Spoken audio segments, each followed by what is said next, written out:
Hubris Comics were the publishing greats of the graphic novels in the Commonwealth before the Great War, with titles such as Unstoppables and Outstandingly Awesome Tales. But what if I was to tell you that you can finally live out your two-handed big dick energy axe swinging fantasy? Can you beat Fallout 4 as Grognak the Barbarian? With there being no need for a face reveal, admiration is the only thing needed for the perfectly crafted and chiseled features of Grognak. God, look how beautiful he is. Now, to be the most alpha half-naked, bloodthirsty, ripped human being in the whole Commonwealth, there are some specific, and I mean specific, stats that we need. First of all, dropping 10 into strength, making his swings more deadlier than a ladyboy in Thailand. Specifically, adding 4 into intelligence because as flawless as Fallout 4 is, smashing 200-year-old glass to get an axe still hasn't made it into human evolution. 5 into agility as there's nothing like faster regeneration after blowing your load for the 5th time in a day. And finally, 6 into endurance because, well, give me a good reason why not. Having both my corneas melted to a pulp, I was forced to cover up my peak physique, but being an absolute sigma male that I am, I kept my options open if something were to happen. I entered a time machine, witnessed that something, and woke up disappointed knowing that I married a beta. I mean, imagine being killed by a balding man. Just pathetic. Running through the vault the only way I knew, passing every cockroach as my arms are so large I have 0 flex in them. After hours of hiding from X-ray vision roaches, the Pip-Boy was finally mine and I was able to get comfortable at long last. Making it to the surface, I cleaned off my 200-year-old gangrene feet in the stream, took in my surroundings, and recalled an important survival tip. If I collect the pee in the bottom like this,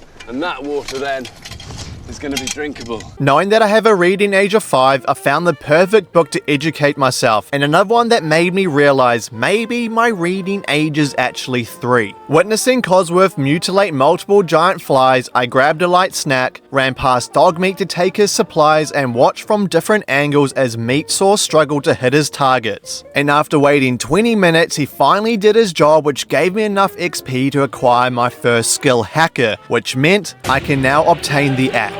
Tripping into a trolley on my way to Hubris Comics, I stopped by my favorite diner to supervise murder for 100 caps and some easy XP, which was another level up, meaning it was time for the big leagues. High on free XP, the Cambridge police station was next on the list, where I watched Iron Man Dance pathetically kill ghouls with a laser pistol. In turn, feeling sorry for his pew-pew ways, I was eager to show him big dick energy, so I agreed to join his crusade for robot genocide. Getting distracted by a woman with disturbing mouth movements, it was time to tempt Jennifer, who wasn't afraid to cop a feel, so I could fist the Donut's keyboard to steal Kellogg's key. Enjoying an extremely long elevator ride down 2 levels, I pretended to care about Diamond City, extorted Ellie for caps to buy more steroids, learned that shooting someone in the spine will cause their head to explode, and even dead, Kyle still had use. One day Riley will understand. Hubris Comics was finally in sight, and knowing that ghouls rained from the ceiling, time was of the essence to hack the computer to unlock a box that is most likely rotten and fallen apart, and like convincing a child to enter your van for free candy, it only took a single go, and Grognak's axe was mine. Fun fact 2026. The obvious about this axe is it causes stagger on hits and causes bleed, which is dot damage, but it has an hidden effect. Standard medium speed weapons such as the Chinese officer sword gets around 3 swings and VATs at 7 agility. Grognak's axe, however, gets roughly twice that, so when you put 2 and 2 together, it becomes as brutal as Nana's perfume. With one more crucial part missing to become the strongest man in the Commonwealth, I ran straight for the loincloth and exited the building, leaving no chances for radioactive Mr. Burns to one-shot me, which led into a 10-minute loading screen. Who would have thought after a next-gen update this would still exist? I was finally ready to play the game like a normal person, and with me being the absolute alpha I am, Hubris Comics became the first victim of assault by loincloth. Hiding behind a pillar, terrified of my over-sexual face, Mr. Ghoul embraced the pleasure of a clean cut. No one was safe in the heroin den, with each swing causing blood to flow to places a 65-year-old man could only dream of. Preparing for my first trial of strength on the top floor, I was presented with an empty room. Mr. Burns was nowhere to be seen, so I let my anger out on the sorry excuse of a hero to find the flawlessness of Fallout was at work once again. Returning to the Museum of Freedom, my beautiful perfectly structured face made quick work of the raiders, and like a crackhead ready to suck a dick for his next hit, the noise of Preston's voice was enough to trigger PTSD of finding out my wife was a beta cuck. Not even Mama Murphy was safe. But since the massacre of the Minutemen and the answer no have no effect in the game, I was discarding a minigun and using a suit of power armor to leap from a building faster than Bethesda news leaks. Being lied to about how much damage my VATS attack would do, and the Deathclaw wanting to take the higher ground, I was forced into the corner store where I was to make my final stand, and cheated of the pleasure of lizard blood. No one steals my kill. Allah Akbar! Making my way through Swan Pond, I found another Grognak comic with a cover that made me question how this person really died. Feeling pumped by the second comic perk, I was ready for my first giant challenge. Feeling pumped by my second comic perk, I was ready for my first giant challenge. Feeling pumped by my second comic perk, I was ready for my first giant challenge. Like chopping salami with a sharp knife, Papa John's House of Pleasure was indeed a pleasure. Who would have thought ramming a trolley into a burn victim could be so much fun? As any run I do, Italian genocide is always on the menu. As I sliced off Dino's arm to help the starving children in Africa, confessed to Valentine that I was using steroids, and dealt with Darla the only way I seemed fit. An axe straight to the face. Oh, and remember how those ghouls vanished from the top floor in Hubris comics? Yeah, I found them overdosed in a dark alleyway. Stealing all the potatoes from Abernathy Farm because corporate greed is real, I came to the realization that I am only 2/3 of Grognak the Barbarian. Yes, that's right. I'm not even at full potential. It was time that I learnt to read. First stop was Wicked Shipping Fleet Lockup, which had a pesky ghoul, a possible suicide, a crack lab, and in the side room, my third issue of Grognak the Barbarian. Backstreet Apparel was an explosive bloodbath where I interrupted a teddy bear on the toilet and found my fourth copy of the comic, with this one possibly being my favourite. For no particular reason, obviously. Corvega Assembly Plant was as Corvega Assembly Plant always is, a never-ending stream of death and glory. Actually, maybe this cover here's my favourite. With 5 comics under my belt, I could feel my reading age rising, and after the slaughter of my neighbours, that wasn't the only thing that was rising. Remembering that Dance was waiting for me, I put my reading lessons on hold as it was finally time to show him the true meaning of big dick energy. As we made our way through ArcJet to retrieve the deep range transmitter, his laser weapon was nothing compared to my hard, two-handed, big-tipped pussy. Life tip 856. Remember to wash your hands after going to the toilet. And as if this section couldn't get more suspicious, the computer password ended up being feet. I'm looking at you, Todd. Locking Dance behind the door to prove his worth, I showed him once again why axes are better in all ways. And with the deep range transmitter recovered, Dance tried to convert me to the ways of the pew pew. With my eyes practically burnt out of my skull from the laser show of ArcJet, I was to return to my holy crusade of getting my reading age up to the age of 10. So back to school I went, which ended up being a front for revolt and me getting lost for 30 minutes working my way through the hellhole. But at least I got to tickle a dead man with a feather duster. Going deeper into the vault, I found a diner, and since I was feeling a little bit peckish, I thought it was about time that I have myself a decent meal. And after 5 minutes of no service and learning how to make plates float, I found the chef hacking him through his own couch as my bad review. Helping a man onto the toilet, I found the admin access card and interviewed a teddy bear. I gained access to the overseer's room, finding my next reading lesson on the bed. Getting my acceptance letter to Hogwarts, I found a student's corpse outside, which let me know that I was in the right place. It was time for the sex dungeon of the witches. It was here where I was to face my first proper challenge and get the next issue of Grognak. I was not to back down. And no, the challenge wasn't trying to hit a pool ball, it was a savage Deathclaw.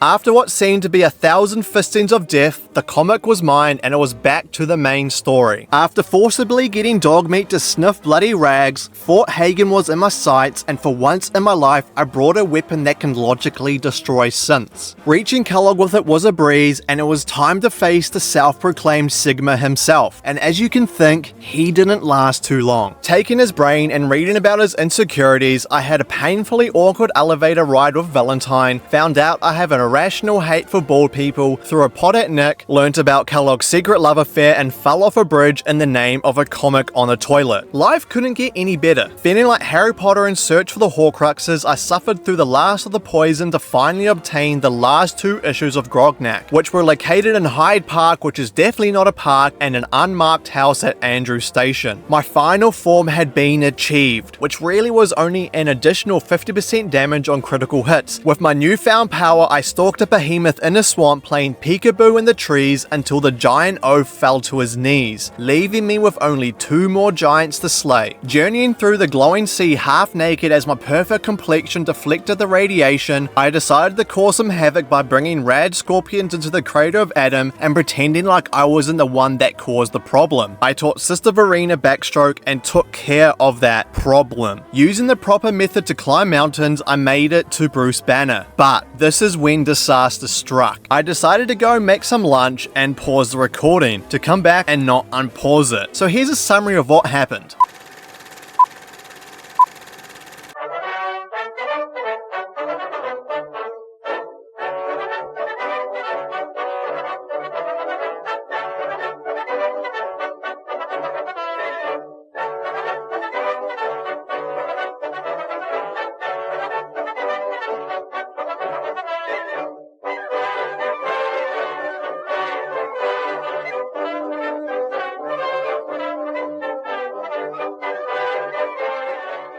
As if Italian genocide wasn't enough for one playthrough, it was time to bid my lord's wishes, wiping out the super mutants in Fort Strong. Being the alpha, I decided to swim over as a show of intimidation. Maybe being successful, I took to work with my big dick energy, killing multiple father figures and single-handedly destroying families. Even Big Daddy was no match for my T-clip antics. It was just another day for Grognak the Barbarian. With my confidence at an all-time high, I decided to see what will happen if I drop a mini nuke. With another job well done, Dance nearly became a casualty in the elevator, and Adolf Maxim admired my blonde hair and blue eyes. Finally on track with the story itself, it was time to infiltrate the Institute with a machine with worse wiring than a Philippine bot farm, with the greatest story arc to unfold in the history of Hollywood remakes. I threw objects at Sean's glass enclosure to get his attention as if he was a monkey at the zoo, only for him to scream nonsense back.